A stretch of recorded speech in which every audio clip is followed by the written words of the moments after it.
31 ராகத் தலைவனுக்கு ஒப்புவிக்கப்பட்ட தாவீதின் சங்கீதம். கர்த்தாவே, உம்மை நம்பியிருக்கிறேன். நான் ஒரு காலம் வெட்கமடையாதபடி செய்யும். உமது நீதியின் நிமித்தம் என்னை விடுவியும்.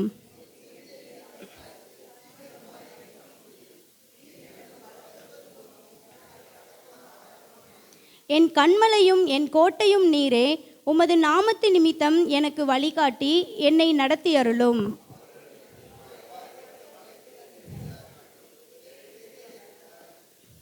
உமது கையில் என் ஆவியை ஒப்புவிக்கிறேன். சத்திய பரனாகிய கர்த்தாவே, நீர் என்னை மீட்டு கொண்டீர். உமது கிருபையிலே களிகூர்ந்து மகிழுவேன். நீர் என் உபத்திரவத்தை பார்த்து என் ஆத்தும வியாகுலங்களை அறிந்திருக்கிறீர். எனக்கு இரங்கும் கர்த்தாவே, நான் நெருக்கப்படுகிறேன். துக்கத்தினால் என் கண்ணும் என் ஆத்துமாவும் என் வயிறும் கூட கருகி போயிற்று.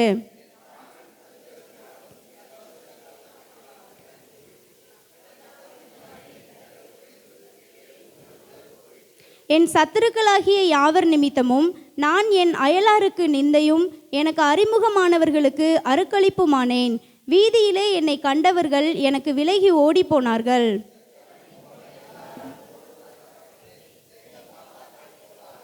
அநேகர் சொல்லும் அவதூறை கேட்டேன். எனக்கு விரோதமாக அவர்கள் ஏகமாய் ஆலோசனை பண்ணுகிறதினால் திகில் என்னை சூழ்ந்து கொண்டது. என் பிராணனை வாங்க தேடுகிறார்கள்.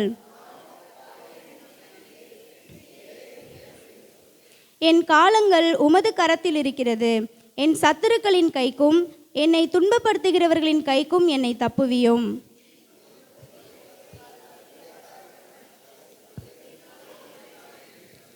கர்த்தாவே, உம்மை நோக்கி கூப்பிட்டேன். நான் வெட்கப்பட்டு போகாதபடி செய்யும். துன்மார்க்கர் வெட்கப்பட்டு பாதாளத்தில் மௌனமாய் இருக்கட்டும்.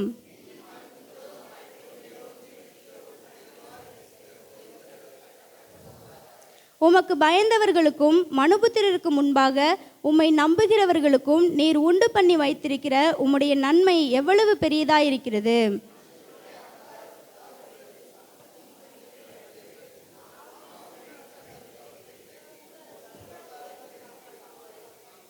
கர்த்தர் அரணான நகரத்தில் எனக்கு தமது கிருபையை அதிசயமாய் விளங்க பண்ணினபடியால் அவருக்கு ஸ்தோத்திரம்.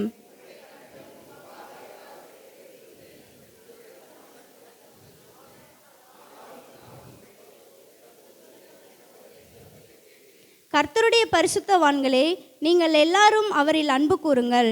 உண்மையானவனை கர்த்தர் தற்காத்து இடும்பு செய்கிறவனுக்கு பூரணமாய் பதிலளிப்பார். காத்திருக்கிறவர்களே, நீங்கள் எல்லாரும் திடமனதாயிருங்கள். அவர் உங்கள் இருதயத்தை ஸ்திரப்படுத்துவார். ஆமேன்.